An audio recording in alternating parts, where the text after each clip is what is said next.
Gendered history in South Africa. In this presentation, there will be a brief overview of the three subtopics within the broader topic of South African history through a gendered lens. These topics include the gendered history of women liberation fighters, the impact of colonialism on women's role in society, and the role of women in the anti-apartheid struggle. The aim of these topics is to understand the role of gender in history and to center the woman's narrative in the broader historical view of South African history. The gendered history of female liberation fighters. Through a gender history approach, a broader understanding can be gained through the use of different sources. Women's roles within the history of liberation will be interrogated through a gendered lens and explored through a gender history angle. The use of this historical approach can be effective in contextualizing the impact of gender within the liberation movement. Further, the way in which women are placed within liberation history can also be considered. Through utilizing sources such as studies, journals, and newspaper articles, we can establish a comprehensive gendered history within the general history of liberation fighting in South Africa. In using the gender approach to the research, there will also be a wide encompassing consideration of historical change through the interrogation of differences in political eras, movements, and impacts of the three figures who will be centered, namely Lilian Ngoyi, Winnie Madikizela, and Fasiha Hassan. The use of three figures in different time periods offers the opportunity to explore a historical narrative which considers the effect of time on history very closely. This provides a unique facet to the overall argument of the research paper, where we can also aim to understand gender and time. The research question is, what is the impact of gender within the history of South Africa's liberation fighters? This question frames the entire argument of the research paper, aiming to explore this gendered angle and establish a more targeted understanding of how women fit into the liberation struggle, narrating a history which has so often been overshadowed. The argument of this research paper hinges primarily on the gendered perspective in an effort to contextualize the impact of women's role as liberation fighters in the various movements. The paper will be analyzing overall the history and contributions made by women in liberation movements, the way in which women are framed within historical accounts, and the broader impact of women as political actors in South Africa. The study of three different political figures offers insight into the evolving political struggle and the different contributions made by women throughout these changing conditions. Ultimately, this research paper states that gender has impacted the role of women in liberation movements in South Africa and explores how. These are sources which have been used to gain insight into the research topic. Mostly online sources, PDFs of articles, book chapters, journals, websites such as South African History Online, Scientific Electronic Library Online, and Google Scholar. To conclude, it is essential to an accurate understanding of history that the framework with which we approach historical work involves broad-reaching historical narratives. A gendered lens through history is one way of achieving this. Therefore, the ultimate aim of this research paper is to provide a broader understanding of women's role as liberation fighters and their impact in the wider history of liberation fighting.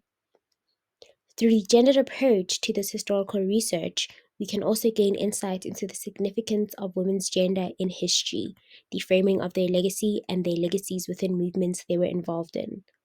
By highlighting three figures, we can gain a comprehensive view of the paper's main argument, which is the impact of gender in South Africa's liberation movements. The framework of this paper is to establish a deeper understanding of how gender functions within history, and through the deep dive of three different figures, their political periods, and movements they were involved in, we can gauge a fuller understanding which encompasses the significant eras of liberation movement in South Africa.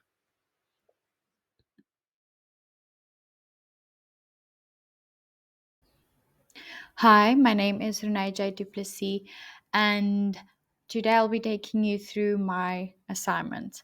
So, our group topic is the gender history of South Africa. My sub area touches on the settlement of the VOC in the Cape, and my research question is how did the arrival of the VOC impact the political, social, and economical experiences of women? So, the reason I chose this topic is because throughout my study of history, from primary school up until university, I've rarely heard from women characters or seen women represented in history. As can seen on the slide, there's a reference for an interview done by Dr. Bethany Hughes, where she stated that women have always been 50% of the population, but only occupy 0.5% of recorded history.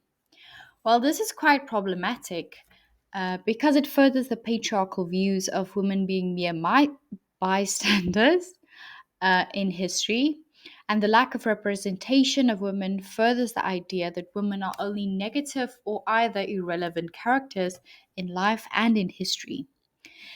In the interview done by Dr. Bethany, she stated that the only reason women were remembered or slightly represented was because they were represented as sexual beings instead of powerful factors in history or in their community. She used the example of Cleopatra and Helen of Troy and how their appearance are more represented than the impact they had on their community or in history. The reality is that women are an important factor to keep in history, even if their story feels boring or irrelevant, because the mere exclusion of women in history furthers patriarchal views of women and make them seem irrelevant.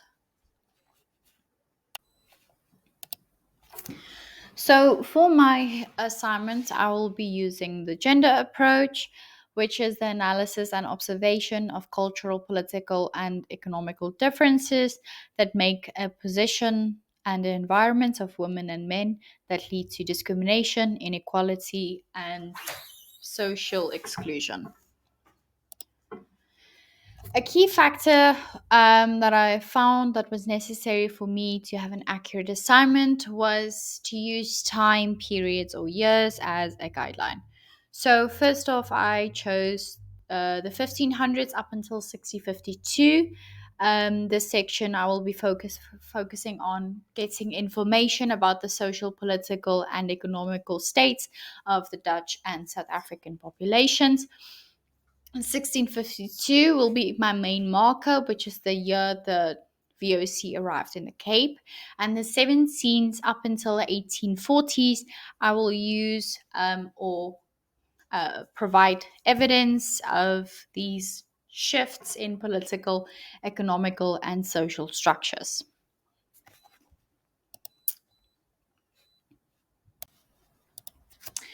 The experiences of people within the 1600s up until the 1800s were some of the factors that I found was necessary for me to have an accurate um, assignment because it provides evidence and as well as context, but it provides evidence of the social, political, and economical structures that took place during this time. So, lastly, I'm quickly going to run through my outline of my essay. So, first off, I will be providing a short definition of the gender approach and my thesis statement. I will then provide background on the Netherlands as well as South Africa, background on the VOC, experiences of settlers, slaves, and the Khoikhoi, and then societal expectations that were placed on women during the 1700s up until the 1840s. And then lastly, I will provide a short conclusion of all my points. The resources I have used are stated on this slide as well as this one. Thank you. Good day. I'm Shania Sevilla and I'll be presenting about the unveiling the heroes, focusing on women's integral role in the anti-apartheid struggle. So today we shine a light on the often overlooked yet pivotal contributions of women in the anti-apartheid struggle, with a particular focus on two remarkable figures, Rampele Mampele and Albertina Sisulu. Looking at women's role in the anti-apartheid struggle, women were at the forefront of resistance by organizing boycotts, protests, and underground movements to challenge the apartheid regime. Their activism extended beyond the streets as they provided vital support networks for political prisoners, families affected by the violence, and communities in need. Women's involvement in the struggle was not confined to traditional roles or traditional norms. They actively participated to armed resistance, intellectual discourse, and international advocacy efforts.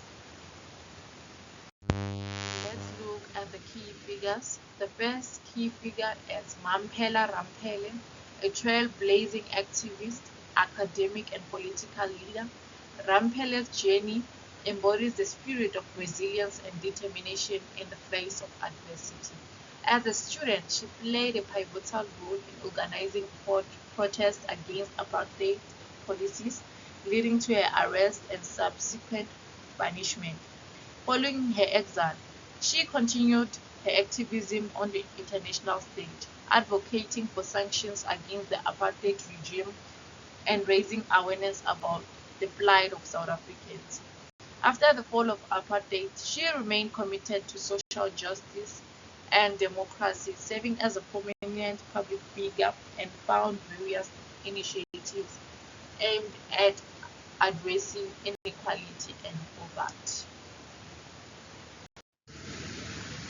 Albertina Sisulu was a towering figure in the anti-apartheid struggle, revered for her unwavering courage and dedication to the cause. Her activism began at a young age as she joined the African National Congress Youth League and became involved in campaigns against the discriminatory laws. Despite facing harassment, imprisonment, and the loss of her family members to the struggle, she remained steadfast in her commitment to achieving a free and democratic South Africa. After the unveiling of political organization, Sisulu played a prominent role in negotiations that led to the country's first democratic elections in 1994, paving the way for a new era of hope and reconciliation. Their courage, resilience, and leadership continue to inspire generations of activists around the world, reaffirming the transformative power of grassroots movement and collective action. Their contributions of women like Rampele and Sisulu were instrumental in dismantling the apartheid system and ushering in a new era of democracy and equality in South Africa. However, the struggle for gender equality and social justice is ongoing, underscoring the need to honor the legacies of women who paved the way for progress, while also addressing persisting inequalities and injustices. Conclusion. As we reflect on the role of women in the anti-apartheid struggle, let us recognize their indelible contribution and commit to amplifying their voices in our collective memory. By acknowledging the heroism of these figures, we honor not only their sacrifices, but also the countless unnamed women whose resilience and strength shaped the cause. May their legacy serve as a reminder of power and of ordinary people to effect extraordinary change. And may we draw inspiration from their example and continue to strive for a more just and equitable